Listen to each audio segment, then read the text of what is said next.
আপনার কি প্রবাস থেকে আপনার বিকাশে টাকা আসে?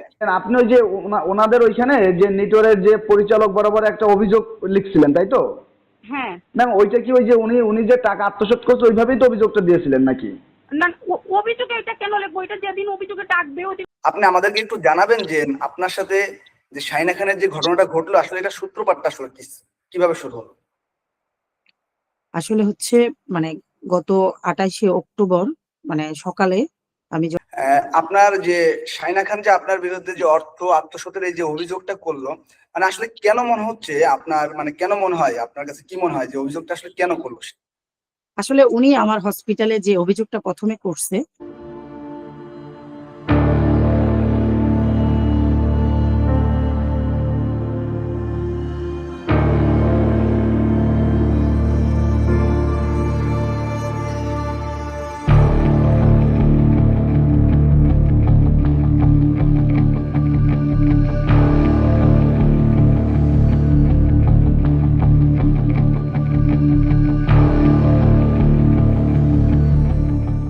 আত্মসাৎ আত্মসাৎ আত্মসাৎ।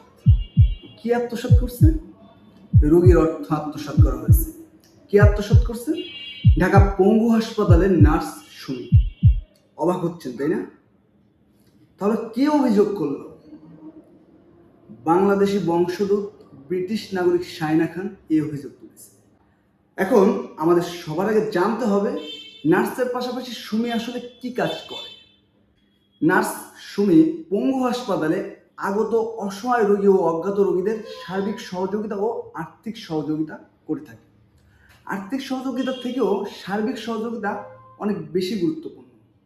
এই বিষয়টা একমাত্র তারাই উপলব্ধি করতে পারবে যারা পঙ্গু হাসপাতালের মতো বিশেষায়িত হাসপাতাল, এনআইসিবিডি, নিউরোসায়েন্স, চক্ষুবিজ্ঞান ইনস্টিটিউট, কিডনি ইনস্টিটিউটের মতো প্রতিষ্ঠানে চিকিৎসা নিয়েছে। যেহেতু নার্স সুমির নামে এরকম একটা অভিযোগ উঠেছে, আমরা তাহলে এখন নার্স সুমির কিছু কার্যক্রম দেখে আসি। দেখতে পাচ্ছেন একটা রোগীর লোক, ওনার রোগীর ছুটি দিয়ে দিচ্ছে। এদেরকে আমি অনেক সহযোগিতা করেছিলাম, তো ওই জন্য ও আমার কাছ থেকে বিদায় নিতে আসছে। কান্না করতেছে আমার জন্য। কান্না করতেছে কেন? হ্যাঁ, আপনি আমার যে সাহায্য করছেন, আপনি আমার এমন ভাবে পাশে ছিলেন যে আমার কোনো আত্মীয় স্বজন আমার ওই পাশে ছিল না। কেউ চাইলে আমার আত্মীয় স্বজনের মধ্যে এমন ধনী ছিল যারা 1-2 লক্ষ টাকা অনায়াসে দিতে পারতো, কিন্তু সবাই আমার এই বিপদের দিন আমার থেকে মুখ ফিরিয়ে নিয়েছে। আপনি যেভাবে আমাকে সাহায্য করছেন আমি চিরকৃতজ্ঞ আপনার জন্য। আমি আপনার জন্য দোয়া করি, আল্লাহ আপনার অনেক বড় উপর মানুষ বানায়।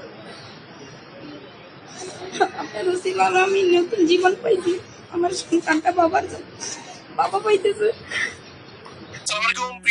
হাফিজি বাংলাদেশের টিম এখানে আমাদের পঙ্গু হসপিটালের সিনিয়র নার্স আমাদের সুমি আপু এখানে আছেন।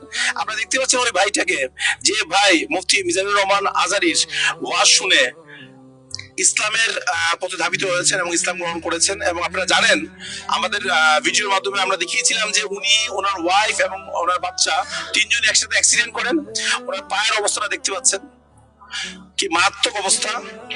উনি যখন এখানে ভর্তি হন চিকিৎসার জন্য, তখন আমাদের সুমি আপু আমাদেরকে ইনফর্ম করেন যে এরকম একজন অমুসলিম ভাই এবং তার বিবি ও বাচ্চার সাথে মারাত্মকভাবে অ্যাক্সিডেন্ট করছে। তো সেটা জেনে আমি, ফজল বিন হুসেন, আমাদের যুগ্ম সাধারণ সম্পাদক সহ আমরা আরো কয়েকজনের টিম মেম্বার এখানে এসেছিলাম। ওনাকে দেখছি, সবকিছু কেস স্টাডি গুলো করছিলাম। তো ডাক্তার এখন ওনাকে প্লাস্টার করে দিয়েছে। ওনার ওয়াইফকে বলেছে যে এখন ওনার পায়ে অপারেশন লাগবে না, আর বাচ্চা আলহামদুলিল্লাহ সুস্থ আছে। ওনাকে আবার 3 সপ্তাহ পরে এখানে আসতে হবে, এসে এই পায়ের। আমরা গত ভিডিওতে আপনাদেরকে এই অজ্ঞাত অসহায় এই বয়স্ক রোগীটাকে অনেকবার দেখিয়েছিলাম। তো ইনি হচ্ছে অনেক আগেই আমাদের এই হাসপাতালের রাস্তায় পড়েছিল।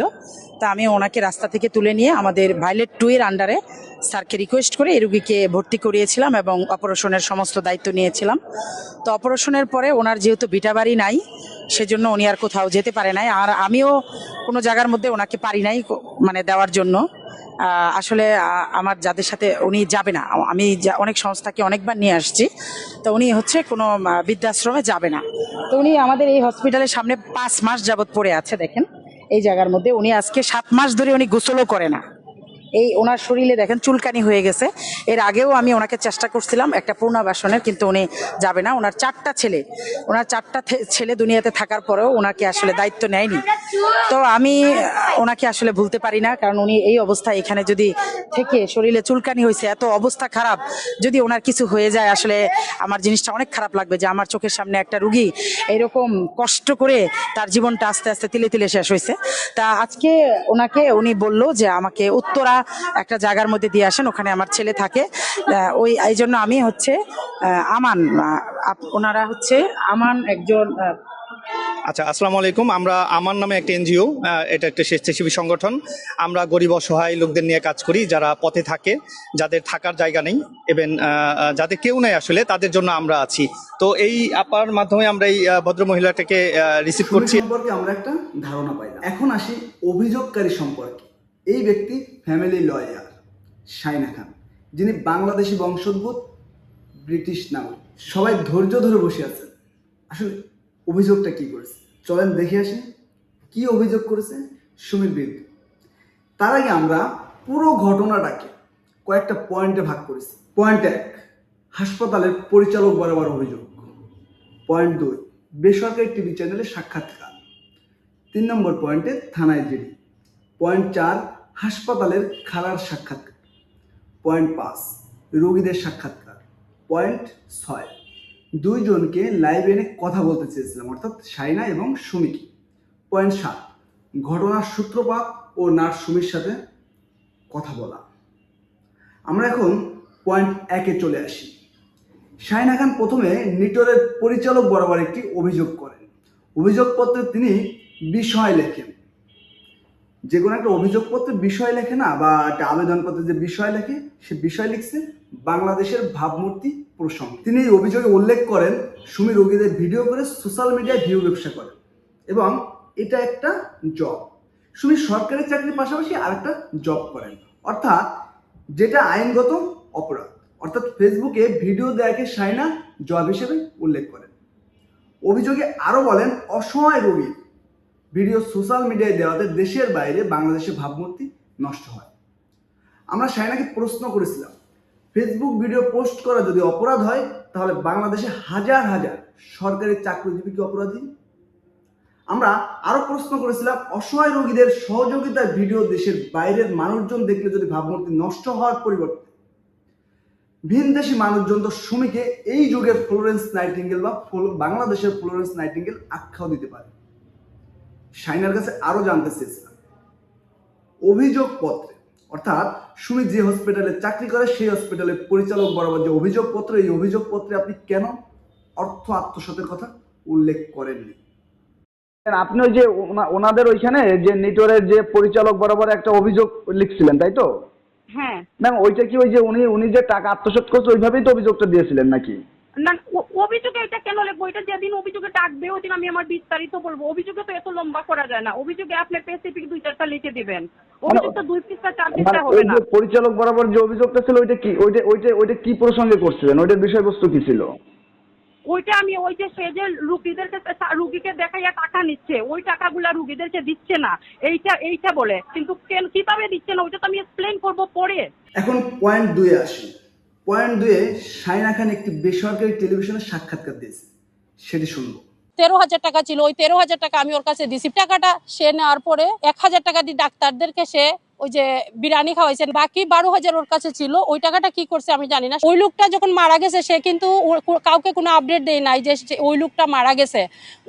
ওনাকে দেখা যায় এখনো সে জিনিস করতেছে, টাকা উঠাচ্ছে। ইভেন সে প্রতি মাসে তার বিকাশ অ্যাকাউন্ট ক্লোজ করে নতুন নতুন অ্যাকাউন্ট খুলে। সুমি আসছে, আইসা ওনাকে একটা ভিডিও করে ভর্তি করে সে রেখে চলে গেছে। অনেক কন্ট্যাক্ট করছে সুমির কাছে ড্রেসিং করার জন্য, ওনাকে শাওয়ার করার জন্য, সে আসে নাই। আমি একজন বুয়াকে দিয়ে শাওয়ার করাইছি 2,000 টাকা দিয়ে। আপনারা শুনলেন, শাইনা খান বলল 13,000 টাকা সে সুমিকে দিয়েছে। সেখান থেকে সুমি 1,000 টাকা দিয়ে ডাক্তারদের বিরিয়ানি খাওয়াইছে। তারপর 12,000 টাকা সুমির কাছে ছিল। সুমিকে না পেয়ে রুগীকে গোসল করানোর জন্য শাইনা 2,000 টাকা খালাকে দিয়েছে। এখন পয়েন্ট নম্বর 3, থানায় জিডি করা প্রসঙ্গ। শাইনা খান এই ঘটনায় থানায় একটি জিডি করেন। সেখানে তিনি উল্লেখ করেন পঙ্গু হাসপাতালে গিয়ে তিনি একজন পায়ে পচন ধরা রোগীকে ভর্তি করা এবং সুমিকে 15,000 টাকা দেয়। সেখান থেকে সুমি 2,000 টাকা খালাকে দিয়ে ওই রোগীকে গোসল করায়, বাকি 13,000 টাকা সুমি আত্মসাৎ করে। এখন আমরা যদি পয়েন্ট 2 এবং পয়েন্ট 3 নম্বর একটু বিশ্লেষণ করি তাহলে দেখবেন টিভি সাক্ষাৎকারে শাইনা বলছে রোগীকে গোসলের টাকা শাইনা দিয়েছে, আর জিডিতে বলছে রোগীকে গোসলের টাকা সুমি দিয়েছে। টিভি সাক্ষাৎকারে শাইনা বলছে সুমিকে 13,000 টাকা দিয়েছে, জিডিতে শাইনা বলছে সুমিকে 15,000 টাকা দিয়েছে। শাইনা জিডিতে বলছে একজন পায়ে পচা রোগীকে তিনি ভর্তি করান, কিন্তু ওই পায়ে পচা রোগীকে ভর্তি করান নার্স সুমি নিজেই। ভিডিওটা দেখলে আপনি বুঝতে পারবেন এই রোগী, এই ভিডিওতে যে রোগীটা দেখবেন এটি নিয়ে যত আমরা গ্লাভস পরে চলে আসছি এই যে পথের পাশে যে রোগীটা পড়েছিল তাকে নেওয়ার জন্য। এটা শুধু আমার একাকিত্ব না, এই যে সৈকত আমাদের মানে আউটসোর্সিংয়ের আর হচ্ছে রাকিব, তো ওরা প্রত্যেকটা এই রাস্তার রুগীগুলো নেওয়ার জন্য ওরা আমাকে সহযোগিতা করে।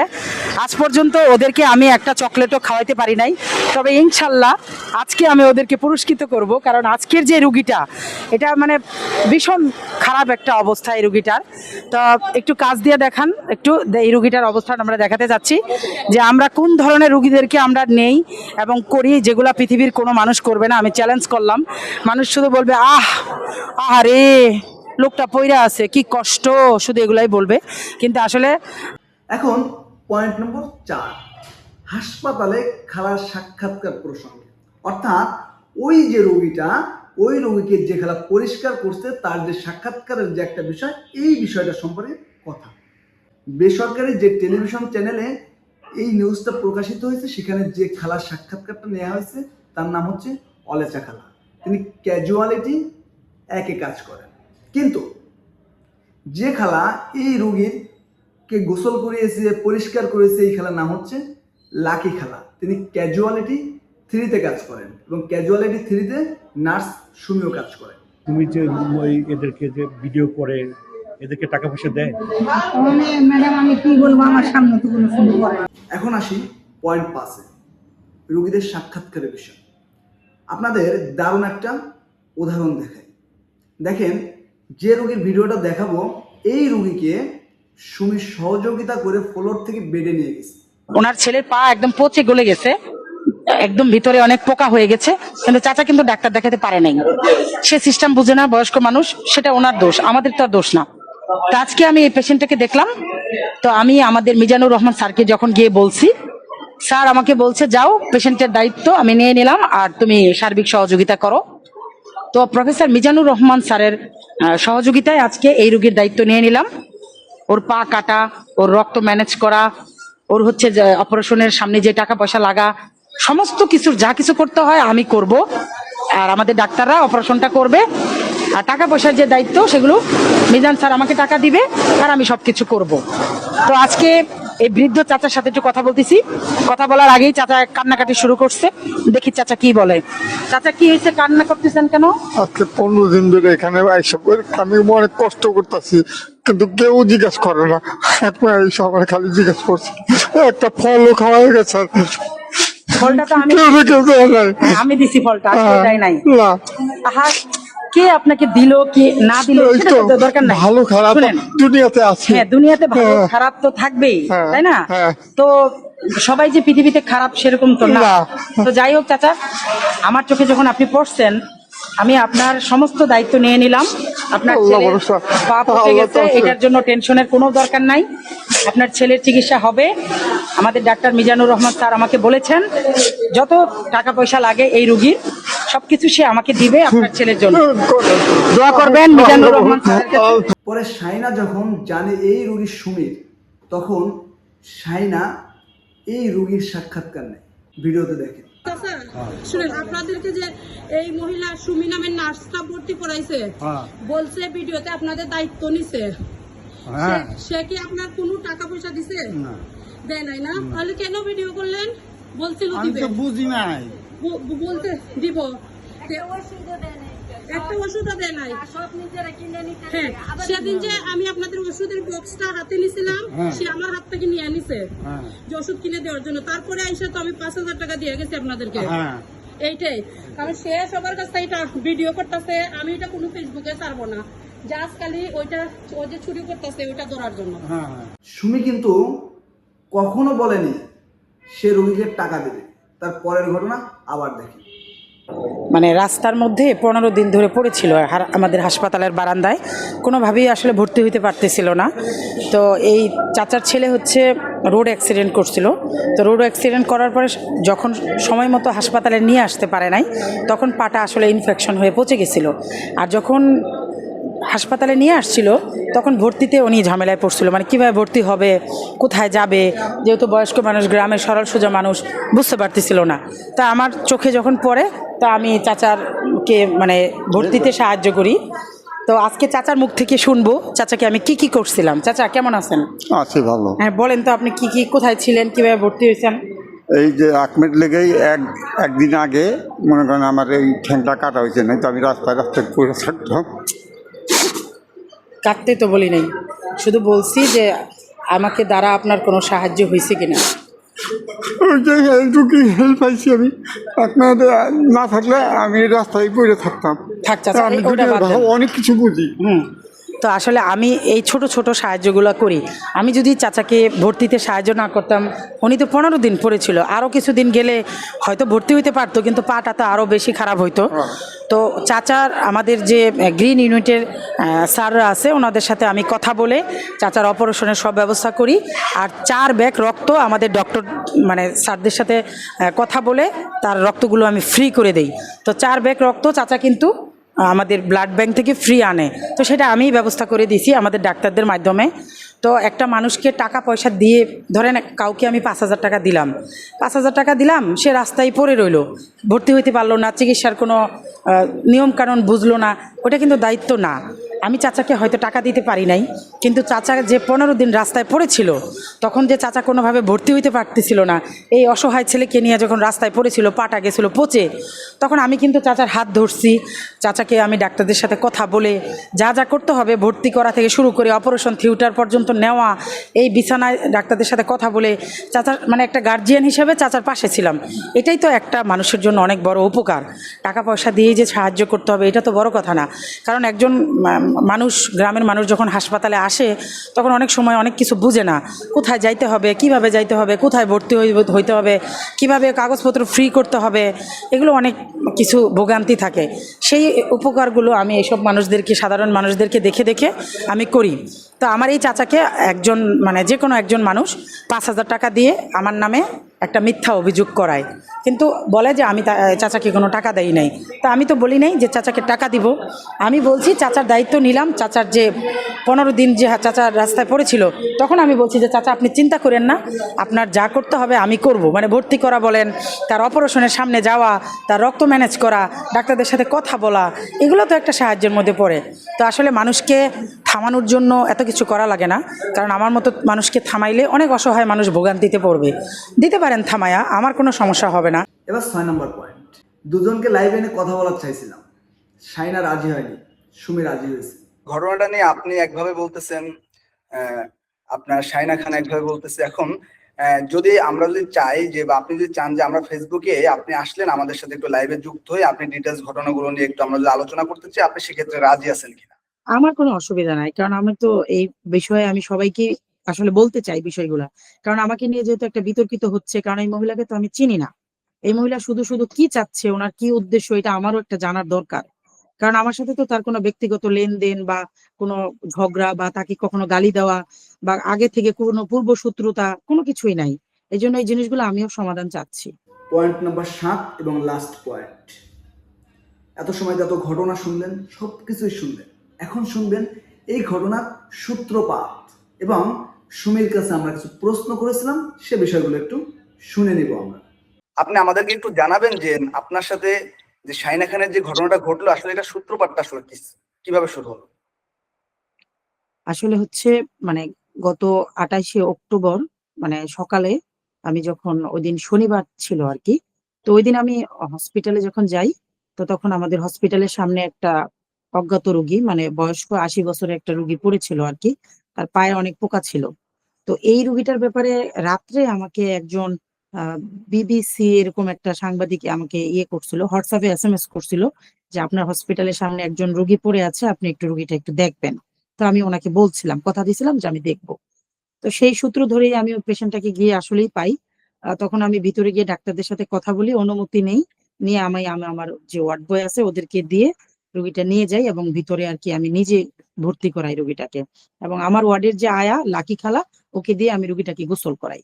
গোসল করানোর পরে আমি যখন আমার ওয়ার্ডে আসছি, তো আমার হাতটা ধোয়ার জন্য বা পানি খাওয়ার জন্য, তখন আর কি একটা মানে মহিলা, বোরকা পরা, তার মুখটা ঢাকা ছিল, সেই মহিলা আমাকে খুঁজে খুঁজে আমার সাথে দেখা করতে আসে। তখন আর কি তার সাথে আমার কথা হয় আর কি। উনি তার পরিচয় দেয় যে উনি একজন ব্রিটিশ নাগরিক, বাড়ি সিলেট। তো ওনাদের একটা রুগী ছিল আর কি, উনি যেটা আর কি ওনার ভাষ্য মতে সেই রুগীটাকে রাত্রে দেখতে আসছিল। তো দেখার সময় ওই অজ্ঞাত রুগীটাকে রাস্তায় দেখছিল, ভর্তি করানোর চেষ্টা করছিল কিন্তু পারে নাই। তো সকালে যখন আবার ওই রুগীটাকে দেখতে আসে, তখন উনি আসলে জানে যে আমি রুগীটা ভর্তি করি, সেই জন্য সে আনসারের কাছ থেকে শুনে সে আমাকে খুঁজে খুঁজে আমার ওয়ার্ডে আসে এবং সে আমাকে বলে যে আমার সহযোগী হিসাবে থাকতে চায়। তা উনি বিদেশে এইসব কাজ করেন, মানে ওই লন্ডনে বা বিভিন্ন সংস্থায় কাজ করেন, গরিব রোগীদের সাহায্য করেন, এগুলো উনি আমাকে বলে। তো সেই অনুযায়ী আমি শুনে আমি বলছি যে ঠিক আছে, আপনি যেহেতু এইসব কাজ করেন, আমার সাথে থেকে আপনি নিজেও দেখতে পারেন যে আমরা বাংলাদেশের মানুষ বা নার্সরা আমরা কিভাবে কাজ করি, এই আর কি। আচ্ছা, আপনার কি প্রবাস থেকে আপনার বিকাশে টাকা আসে এরকম না একটা অভিযোগ? না না, কারণ আমি তো কোনোদিন আমার ভিডিওতে আমি কোনো নাম্বার দেই না বা আমি কারোর কাছে কোনো সাহায্য আবেদন করি না। কারণ আমি আমার আইডিতে, আমার তো কোনো এটা কোনো ফেসবুক ইয়ে না আর কি, পেজ না, এটা আমার আইডি। এটা আমার ভালো লাগা থেকে যে আমি যে কাজগুলো করি বা সাহায্য করি, এটা আমার আইডিতে জাস্ট আমি আপলোড দেই সবাইকে দেখার জন্য বা একটা অনুপ্রেরণার একটা বিষয়ের জন্য, আর কিছু না। আচ্ছা, আপনার যে শাইনা খান যে আপনার বিরুদ্ধে যে অর্থ আত্মসাতের এই যে অভিযোগটা করলো, মানে আসলে কেন মনে হচ্ছে আপনার, মানে কেন মনে হয় আপনার কাছে, কি মনে হয় যে অভিযোগটা আসলে কেন করলো সে? আসলে উনি আমার হসপিটালে যে অভিযোগটা প্রথমে করছে, তো সেটা ওনার সেই অভিযোগ ছিল শুধুমাত্র যে আমি ভিউ ব্যবসা করি, আমার অনেক view, crore crore view, million million view, এই ভিউ থেকে আমার হয়তোবা অনেক টাকা আসে। তো সেই জন্য প্রথমে সে এই অভিযোগটা দেয় আমার হসপিটালে, যে সাধারণ রোগী দেখাইয়া আমি হচ্ছে কোটি কোটি টাকা মানে বিজনেস করতেছি, মানে টাকা কামাচ্ছি, কিন্তু হয়তোবা সেই টাকাগুলো গরিবদেরকে দিচ্ছি না। তো এই জন্য উনি চাইছিল যে আমার আইডি সবগুলো ভিডিও ডিলিট করার জন্য আমার পরিচালকের কাছে এই আবেদনটা করে। তো আসলে আমার পরিচালক তো এটা তদন্ত দিন রাখে।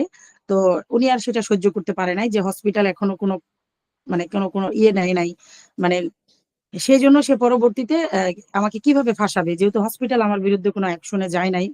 তো সেই জন্য সে পরে সাংবাদিকের কাছে গিয়ে বলে যে আমি তার কাছ থেকে 12,000 টাকা নিয়েছি, কোনো জায়গায় বলে 13,000, কোনো জায়গায় বলে 45,000, এক এক জায়গায় এক এক রকমের কথাবার্তা, আবার জিডিতে বলে একরকম।